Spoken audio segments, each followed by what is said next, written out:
أعوذ بالله من الشيطان الرجيم. بسم الله الرحمن الرحيم.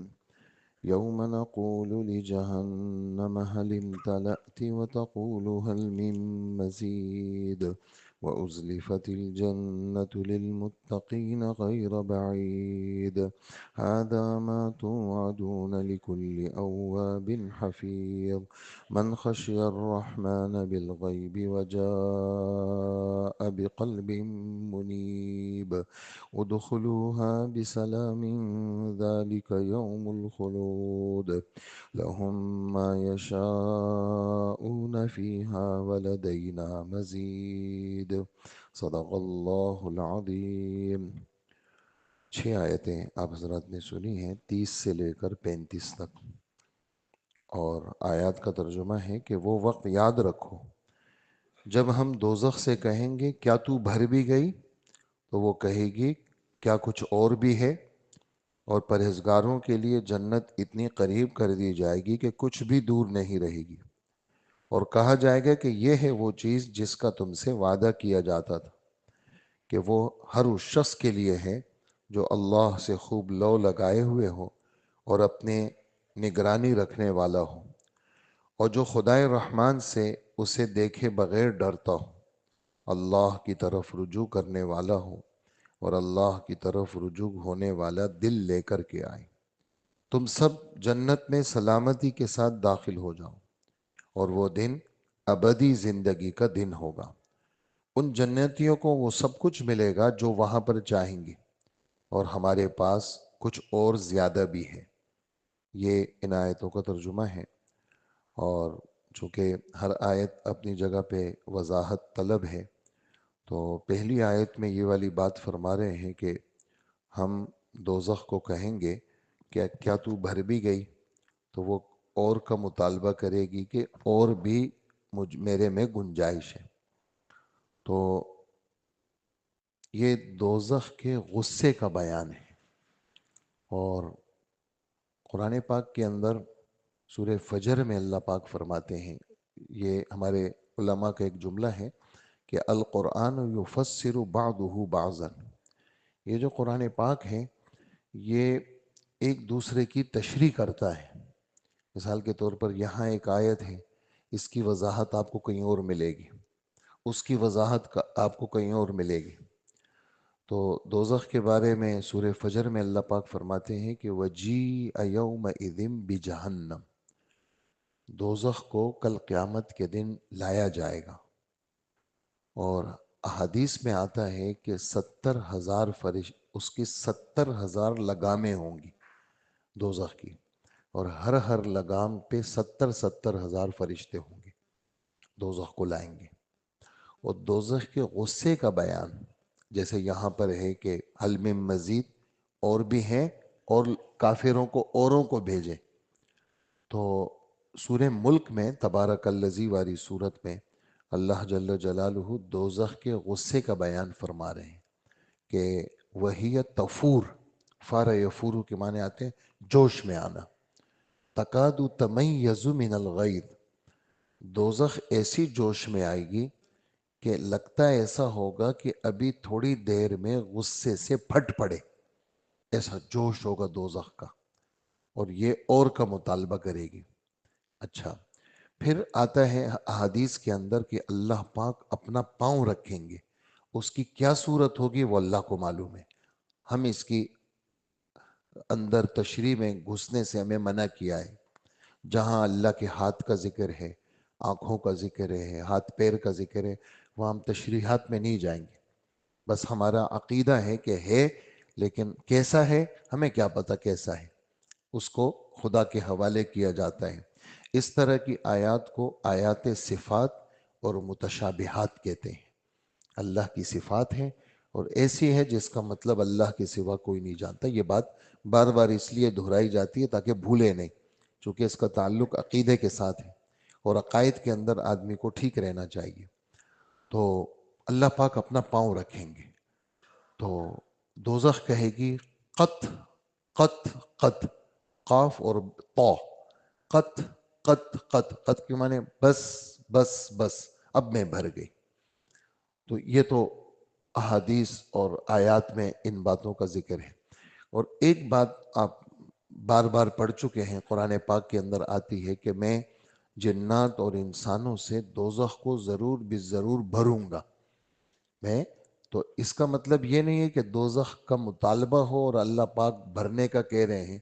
बस अल्लाह पाक डालते रहेंगे और जो जो मुशरिक मुनकिर होगा वो दोज़ख में जाएगा, और बस मैं तो दोज़ख को भरूंगा। और उधर दोज़ख में इतनी बड़ी गुंजाइश होगी, और फिर ये 6 फुट का इंसान नहीं होगा, 6-7 फुट का। हदीस में आता है कि एक एक इंसान के बैठने की जगह 30-30 मील के बराबर होगी, इतना बड़ा इंसान होगा।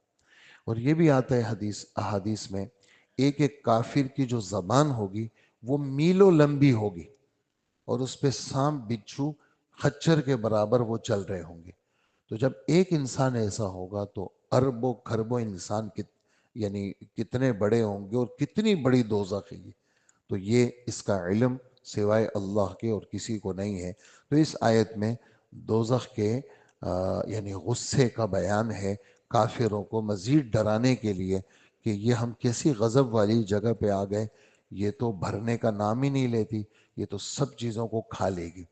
और एक बात ये भी है कि हुजूर सल्लल्लाहु अलैहि वसल्लम फरमाते हैं कि यानी आम दुनिया के अंदर जो आग जलती है उसमें जैसे लकड़ियां डाल दी तो आग लकड़ियों को खाती है, आग लकड़ियों को खाती है।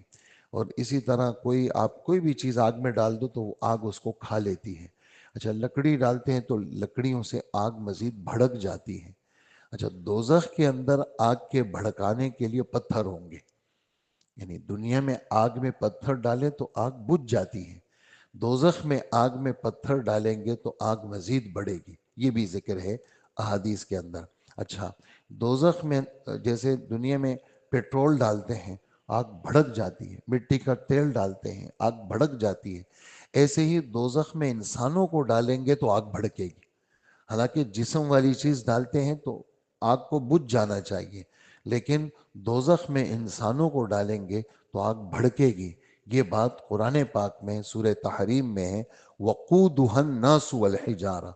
वक़ूद ईंधन, जलने की चीज, वो कौन कौन होंगे? वो पत्थर होंगे और लोग होंगे। अल्लाह हम सब की हिफाजत करे। हदीस मुबारक में एक दुआ है मिशकात शरीफ में कि जो आदमी 3 दफ़ा ये कहे, अल्लाहुम्मा इन्नी अस्अलुकल जन्ना, ए अल्लाह मैं आपसे जन्नत मांगता हूँ, तो अपनी जबान में कहे या अल्लाह मैं आपसे जन्नत मांगता हूँ, तो जन्नत अल्लाह को कहेगी कि इसने 3 दफ़ा मुझे मांगा है आपसे, आपसे मैं दरख्वास्त करती हूँ कि आप इसको मुझे इसको दे दे। और अल्लाह पाक फैसला करेंगे कि ठीक है, इसने 3 दफ़ा कहा, तुमने भी सिफारिश की, मैंने तेरा फैसला कर दिया। और फिर ये आदमी कहते हैं अल्लाहुम्मा इन्नी अऊज़ु बिका मिनन नार, ए अल्लाह मैं आपसे दोज़ख की पनाह मांगता हूँ, 3 दफ़ा। तो दोज़ख अल्लाह को कहेगी। ये दोनों चीज़ों में अल्लाह ने हिस्स रखी है। अब आप कहेंगे दोज़ख कैसे बोलेगी? तो ये अल्लाह ने सब में हिस्स रखी है। दोज़ख में भी हिस्स है, जन्नत में भी हिस्स है। जन्नत में बोलने की ताकत और दोज़ख में बोलने की ताकत ये अल्लाह ने रखी है कि इस बंदे ने 3 दफ़ा पनाह मांगी, ए अल्लाह आप इसको पनाह दे दे, तो फिर इसको पनाह अल्लाह पाक दे देंगे दोज़ख से। लिहाजा आदमी को दोज़ख से पनाह मांगनी चाहिए, अल्लाह हमें पनाह अता फरमाए। और हुजूर सल्लल्लाहु अलैहि वसल्लम अपनी महफिलों में ये वाली बातें जिक्र करके आप रोया करते थे और अल्लाह पाक से माफ़ी मांगा करते थे। अल्लाह पाक हम सबको दोज़ख से बचा ले। आगे भी कुछ बातें हैं, वो अल्लाह ने चाहा कल के सबक में बयान कर लेंगे।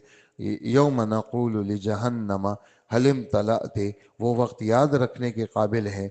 हम दोज़ख को कहेंगे क्या तू भर भी गई? वो कहेगी नहीं, कुछ और भी है तो आप भेज दें, गुंजाइश बहुत ज़्यादा है। जैसे ये भी एक हदीस सुन लीजिए, यानी एक आयत में काफ़ी सारी अहादीस आप हजरात ने सुनी कि हुजूर सल्लल्लाहु अलैहि वसल्लम ने फरमाया कि अल्लाह ने जब जन्नत को बनाया, जिब्राईल अलैहिस्सलाम को कहा कि आप फिरें। तो जिब्राईल अलैहिस्सलाम कितने बड़े हैं? 600 तो उनके बाजू हैं। और जब अपनी असली कद पे आते हैं तो सर अर्श पे और पाँव सातों ज़मीन के नीचे, इतने बड़े फरिश्ते।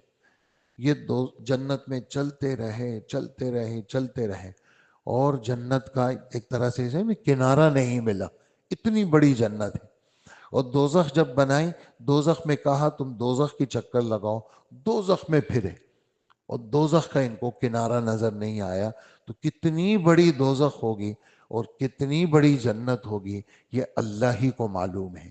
لہٰذا جیسے قرآن پاک سورہ مدثر میں فرماتے ہیں وَمَا يَعْلَمُ جُنُودَ رَبِّكَ إِلَّا هُوَ، تیرے رب کے لشکروں کو تیرے رب کے علاوہ کوئی نہیں جانتا۔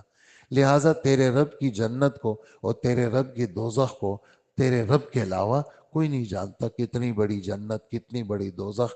لہٰذا ہمیں تو غیب پر ایمان رکھنا ہے، ہمیں تو اور جنت والے اعمال کرنے ہیں اور دوزخ والے اعمال سے اپنی حفاظت کرنی ہے۔ اللہ عمل کی توفیق عطا فرمائے۔